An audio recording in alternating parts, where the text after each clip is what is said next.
Hello students, welcome to my channel school from home. हम लोग geography में chapter 4 किए थे, मैप्स वाला। तो मैप में मैंने आपको बताया था कि ये ईस्ट होता है, वेस्ट होता है, नॉर्थ होता है, साउथ होता है। उसके अलावा मैंने बताया था कि कैसे प्लेसेस को प्रेजेंट करते हैं मैप पे, कैसे होम को दिखाते हैं, किसी घर को कैसे दिखाते हैं, किसी रिवर को कैसे दिखाते हैं, ट्रेन के ट्रैक को कैसे दिखाते हैं। इस चैप्टर में स्टूडेंट्स हमें ये करना है कि जो डोमेन्स ऑफ द अर्थ हैं, डोमेन्स का मतलब ये हुआ कि अर्थ के जो प्रमुख क्षेत्र हैं उनके बारे में स्टडी करेंगे। तो स्टूडेंट्स, अर्थ पे जो है ना 3 मेजर डोमेन्स होते हैं, लैंड का डोमेन, वाटर का डोमेन और एयर का डोमेन। जो लैंड वाला पार्ट होता है स्टूडेंट्स, उनको हम बोलते हैं लिथोस्फेयर, ठीक है। जो वाटर वाला हिस्सा होता है उसको हम बोलते हैं हाइड्रोस्फेयर, और जो एयर वाला हिस्सा होता है उसको स्टूडेंट्स हम बोलते हैं एटमॉस्फेयर।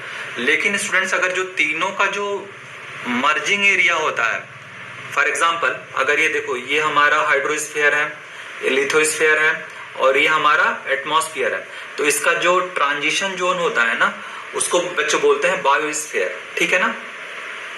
तो मैं उम्मीद करता हूं कि आपको ये कंसेप्ट समझ में आ गया होगा, क्योंकि बायोस्फीयर वो एरिया होता है जहां पे हम लोग रहते हैं। क्योंकि हम लोगों के लिए, हम लोगों को जिंदा रहने के लिए पानी भी चाहिए, लैंड भी चाहिए और एयर भी चाहिए, ठीक है ना स्टूडेंट्स। तो जिस एरिया में living beings, animals, mans, plants वगैरह सरवाइव करते हैं, वो वाला एरिया क्या बोलते हैं स्टूडेंट्स? बायोस्फीयर बोलते हैं। तो अब देखो, 1 बाय 1 लिथोस्फीयर को स्टडी करेंगे, हाइड्रो को स्टडी करेंगे, एटमॉस्फेयर को स्टडी करेंगे। तो ये मैप है एनसीईआरटी का, आप कोई भी मैप फॉलो कर सकते हो। तो इस मैप में ध्यान से देखो, ये पूरा हमारा ग्लोब है स्टूडेंट्स, ये पूरी धरती का मैप है। ग्लोब गोल होता है, बट उस ग्लोब के मैप को हमने इस पेपर पे शो करा है। तो ये इस तरह से दिख रहा है ग्लोब हमारा, उसको हम फ्लैट सरफेस पे दिखा रहे हैं। तो जो हमारा ये लिथोस्फीयर पहला जो पार्ट है, मतलब कि ये कॉन्टिनेंट्स इसमें होते हैं। तो कॉन्टिनेंट्स बच्चों हमारे अर्थ पे 7 हैं कॉन्टिनेंट्स, आप ध्यान से स्टडी करो। देखो, north America, south America, Europe, Africa, Asia, Australia, ये 6 जो कॉन्टिनेंट्स हैं ना स्टूडेंट्स, ये हमारे यहाँ पे हम लोग रहते हैं, इंसान रहते हैं। लेकिन जो ये एंटार्कटिका है, ये जो 7th कॉन्टिनेंट है, यहाँ पे कोई रहता नहीं है। यहाँ हमारे साइंटिफिक सेंटर्स हैं, भारत के साइंटिफिक सेंटर्स वहाँ पे हैं, मैत्री, साउथ गंगोत्री, हिमाद्री, इस तरह के हमारे साइंटिफिक सेंटर्स हैं, जहाँ पे हमारे साइंटिस्ट जो है ना यहाँ पे कैंप लगा के और यहाँ के अर्थ को स्टडी करते हैं, इसके अंदर मिनरल्स हैं, इसकी स्टडी करते हैं। तो ये खैर फर्दर फ्यूचर का सब्जेक्ट है। फिलहाल हम ये समझें कि हमारे कॉन्टिनेंट 7 होते हैं। और बच्चों, इसके अलावा जो सेकंड स्फीयर है हाइड्रोस्फीयर, अगर हाइड्रोस्फीयर की बात करो तो हमारे कितने हाइड्रोस्फीयर हैं?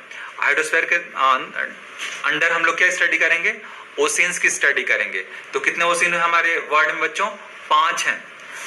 We are having 5 ocean in the world. और कॉन्टिनेंट कितने बच्चों? 7 है। 5 ओशियन के नाम जरा एक बार दोबारा मेरे साथ पढ़ लो आप लोग।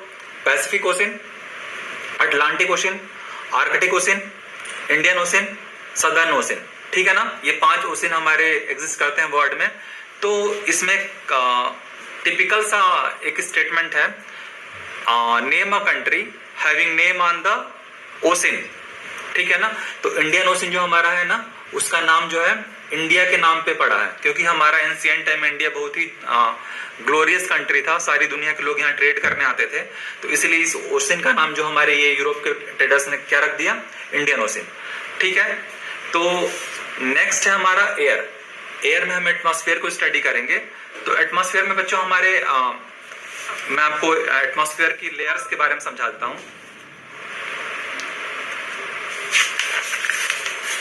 ये हमारा एटमॉस्फेयर है। देखो स्टूडेंट्स, इसकी जो फर्स्ट लेयर है ना, ट्रोपोस्फेयर है, सेकंड लेयर स्ट्रेटोस्फेयर है, थर्ड मेसोस्फेयर है, फोर्थ थर्मोस्फेयर है, फिफ्थ एक्सोस्फेयर है। अब देखो, मैं इसका डायग्राम बनाता हूं यहाँ पे। ये हमारा स्टूडेंट्स अर्थ है, ऐसे गोल हमारी अर्थ है। तो इसका जो फर्स्ट लेयर है ना, ट्रोपो, ठीक है ना। ट्रोपो की जो हाइट है ना 10 किलोमीटर तक की होती है, ठीक है। जो सेकंड लेयर है बच्चों हमारी स्ट्रेटो, ठीक है ना, स्ट्रेटो, इसकी हाइट जो है स्टूडेंट्स हमारी 30 किलोमीटर तक होती है। जो हमारी थर्ड लेयर है मीजोस्फीयर की जो हाइट है स्टूडेंट्स हमारी 80 किलोमीटर तक होती है, ठीक है ना। फिर हमारा नेक्स्ट है थर्मो की हाइट हमारी बच्चों 400 किलोमीटर तक होती है, और इसके ऊपर का जो सारा हिस्सा एक्सोस्फीयर का होता है, ठीक है ना। तो अब इसमें समझो, जो हमारा हिमालय है अर्थ पे सबसे हाईएस्ट पॉइंट है, इसकी हाइट कितनी है स्टूडेंट्स? 848 मीटर, ठीक है ना। अब देखो, हिमालय की जो मैक्सिमम पीक है उसका नाम है माउंट एवरेस्ट, जो कि 8.8 किलोमीटर के आसपास है, ठीक है ना। इसका मतलब कि ये जो हिमालय की पीक है वो अप्रोक्सीमेटली ट्रोपोस्फीयर को टच करती है, थोड़ी सी नीचे है, 1.2 किलोमीटर नीचे है। तो बच्चों आप समझो, जो हमारा बादल बनता है वो कैसे बनता है? जो माउंटेन पीक से हमारी जो वेट विंड्स हैं टकराती हैं और यहाँ पे क्लाउड फॉर्मेशन होता है, फिर ये प्रेसिपिटेट कर जाती हैं, तो बारिश होती है। तो इसका मतलब ये हुआ कि अगर माउंटेन वाला एरिया ना रहे तो ना बादल बनेगी ना हवा चलेगा, ठीक है। तो मतलब इस एरिया में बारिश नहीं होती है, बादल नहीं बनते, क्लाउड फॉर्मेशन नहीं होता, प्रेसिपिटेशन रेन कुछ नहीं होता, स्टॉर्म वगैरह कुछ नहीं चलते। मतलब कि इस एरिया में सारी जो सीजन वाली एक्टिविटीज हैं वो होती है, जैसे बादल बनना, रेन का होना या विंड का चलना, ठीक है ना। तो अच्छा बच्चों ये बताओ, अगर हमारा कोई एरोप्लेन जो है हमें उड़ाना है तो एरोप्लेन को क्या हम इस एरिया में उड़ा सकते हैं? ट्रोपोस्फीयर में, जो कि 10 किलोमीटर तक का एरिया होता है, नहीं उड़ा सकते, क्योंकि पता नहीं कहाँ बादल मिल जाए, पता नहीं कहाँ तूफान मिल जाए। तो हम क्या करते हैं, प्लेन को केवल टेक ऑफ करा के इस वाले स्फीयर में ले आते हैं, ट्रोपोस्फीयर में ले आते हैं। यहाँ पे ना कोई बादल होता है, ना विंड होता है, ना स्टॉर्म होता है। तो हमारा जो एरोप्लेन है हमारा इस वाले एरिया में उड़ता है, 10 से 30 किलोमीटर वाले एरिया में उड़ता है। अगर इस वाले एरिया में उड़ाएंगे तो रास्ते में पहाड़ भी पड़ सकते हैं, रास्ते में कोई मौसम खराब पड़ सकता है तो पायलट को दिखेगा नहीं। केवल टेक ऑफ करने में और लैंड कराने में उनको इस वाले ट्रोपो में आना पड़ता है, और उनको उस समय वहां का मौसम सही होना चाहिए, तभी वो लैंड कर पाएगा। इसीलिए जो हमारा एटीसी होता है, एयर ट्रैफिक कंट्रोलर होता है, वो अगर मौसम खराब होता है तो बोलता है कि दिल्ली में लैंड ना करके भोपाल में लैंड करो या बॉम्बे में लैंड करो। अगर सपोज करो सर्दियों में दिल्ली में 3-4 दिन तक मौसम विजिबिलिटी नहीं होती है, तो प्लेन लैंड करते हैं कहाँ पे? जहाँ पे विजिबिलिटी होती है। फॉर एग्जांपल एमपी में थोड़ा सा फॉग कम पड़ता है तो भोपाल में लैंड करा सकते हो, बॉम्बे में लैंड करा सकते हो। तो इस तरह से आप लोग ये ट्रोपोस्फीयर में देखें कि यहाँ पे जो सीजनल इंसिडेंट्स होते हैं, फॉर एग्जाम्पल रेन हो गया, स्टॉर्म हो गया, वो होता है। स्ट्रेटोस्फीयर में बच्चों एक और चीज होती है, यहाँ पे हमारे स्ट्रेटो में, ये ट्रोपो है, स्ट्रेटो है, यहाँ पे हमारा ओजोन लेयर भी होता है।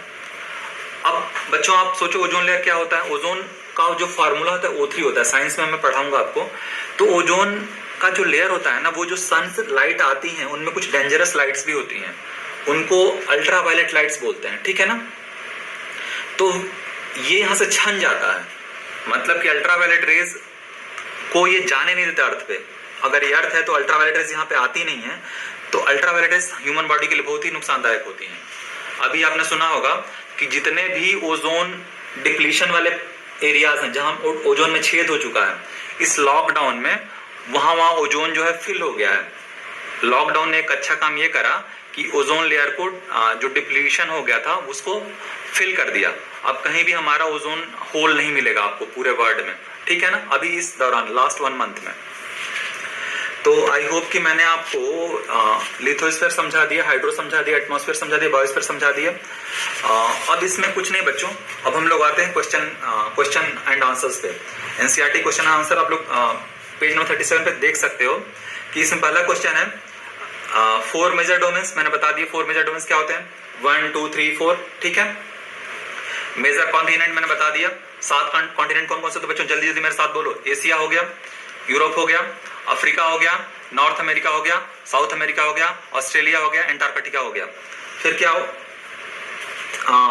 Name the 2 continents that lie entirely in southern hemisphere. 2 continent का नाम बताओ जो सदर्न हेमिस्फीयर में है। बच्चों देखो, आपने जब मैप देखा होगा अर्थ का, तो ये हमारा इक्वेटर है, मैंने समझाया था, आप याद करो चैप्टर मेरा लेसन 1-2 में समझाया था इक्वेटर कैसे होता है, कहाँ होता है। तो जो नीचे वाला हिस्सा है इसमें सदर्न हेमिस्फीयर बोलते हैं, ये नदर्न हेमिस्फीयर बोलते हैं इसको। तो जो नीचे कॉन्टिनेंट्स हैं, 2 कॉन्टिनेंट्स के नाम बताओ बच्चों। उनके नाम है हमारे ऑस्ट्रेलिया के यहाँ पे है, ठीक है, और साउथ अमेरिका यहाँ पे है। यहाँ अंटार्कटिका भी ले सकते हो, क्योंकि साउथ में कुछ पार्ट जो ऊपर पड़ जाता है अंटार्कटिका, ठीक है ना। तो 2 जो है टोटली जो है साउथ सदर्न हेमिस्फीयर में है, ऑस्ट्रेलिया और Antarctica. Name the different layers of atmosphere, ये बता देना आप। ट्रोपो, स्ट्रेटो, ट्रोपो यहाँ लिख देता हूं मैं, ये 5 बता देना आप, ठीक है। Why is the earth called the blue planet, earth को ब्लू प्लैनेट क्यों बोलते हैं? देखो, अर्थ जो हमारी है ना, स्काई से देखो, स्पेस में से जाके देखो ऊपर 400 किलोमीटर, यहां से अगर देखोगे आप लोग तो अर्थ नीली दिखती है, बिकॉज अर्थ का 71% पार्ट कंटेन्स वाटर। वाटर जो है ऊपर से ब्लू दिखता है, इसलिए अर्थ को ब्लू प्लैनेट बोलते हैं, ठीक है ना। Why is the northern hemisphere called the land hemisphere, जो नदर्न हेमिस्फीयर ऊपर वाला पार्ट है उसको लैंड हेमिस्फीयर क्यों बोलते हैं? क्योंकि जो हमारे एशिया है, जो हमारा यूरोप है, जो हमारा अफ्रीका का मेजर पार्ट है, नॉर्थ अमेरिका है, इतने सारे जो कॉन्टिनेंट है ना, वो लैंड वाले कॉन्टिनेंट जो है वो नदर्न हेमिस्फीयर में पाए जाते हैं, इसीलिए इसको हम क्या बोलते हैं? लैंड हेमिस्फीयर बोलते हैं। अच्छा, why is the biosphere important for the living organism, जो बायोस्फीयर है वो हम लोगों के लिए इंपॉर्टेंट क्यों है? क्योंकि बायोस्फीयर में हमारा क्या होता है? तीनों कंपोनेंट्स होते हैं, पानी भी होता है, लैंड भी होता है, एयर भी होता है, क्योंकि हमारा ये तीनों को मिला के ही हमारा लाइफ जो है पॉसिबल है अर्थ पे, ठीक है। नेक्स्ट क्वेश्चन है स्टूडेंट्स, ये टिक करना है आप लोग, इसको देख लेना क्या है इसका आंसर। देखो, ये ध्यान से समझना, इसको याद कर लेना, ये आपका अभी से लेके जीवन भर किसी भी एग्जाम में काम आएगा। The mountain range that separates Europe from Asia, Europe और एशिया के बीच में जो माउंटेन रेंज है, अगर ये एशिया है, ये यूरोप है, तो इसके बीच माउंटेन रेंज को क्या बोलेंगे बच्चों? यूरॉल, यूरॉल माउंटेन यहाँ पाए जाते हैं, ठीक है ना, यूरॉल, ठीक है। नेक्स्ट क्वेश्चन है, the continent in of north America is linked with the south America bye, जो नॉर्थ अमेरिका है और ये नॉर्थ अमेरिका है, ये साउथ अमेरिका है, इसके बीच जो वो है लिंक है, वो क्या है? इस्थमस, इस्थमस इसके बीच में पड़ता है, ठीक है। सी जो इसका पार्ट है students, the major constituent of atmosphere by percentages, जो एटमॉस्फेयर में सबसे अधिक क्या होता है? नाइट्रोजन होता है, आपने पढ़ा होगा, 78% के आसपास होता है नाइट्रोजन, ठीक है। The domain of the earth consist of solid rocks is called, क्या होता है? सॉलिड रॉक्स किस में होता है? लिथोस्फीयर में होता है ना, क्योंकि मैंने बताया था कि ये लैंड वाला पार्ट है, ये वाटर वाला पार्ट है, ये एयर वाला पार्ट है। लार्जेस्ट कॉन्टिनेंट कौन सा बच्चों? एशिया, ठीक है ना। ये फिल इन द ब्लैंक्स सब लोग खुद करना, और अगर ना है तो मुझे कमेंट बॉक्स में पिंग करना, मैं उसका आंसर दे दूंगा, या मैं कमेंट बॉक्स में इसका आंसर लिख दूंगा, आप लोग इसको ट्राई करना। इसके पहले इस चैप्टर को रीड आउट जरूर कर लेना, क्योंकि मैंने सारा समझा दिया है, कुछ भी बचा नहीं है। अगर आपको अर्थ का कुछ भी, कोई स्फीयर के बारे में कोई पूछे, तो जो आपका स्टैंडर्ड है क्लास 6 का, आप लोग डेफिनेटली अपने किसी भी जो क्लासमेट है, किसी स्कूल में पढ़ते हो, डीपीएस में पढ़ते हो, रियान में पढ़ते हो, समरविल में पढ़ते हो, आप लोग हमेशा एक एज पे रहोगे। Thanks for watching this video, thank you, जय हिंद।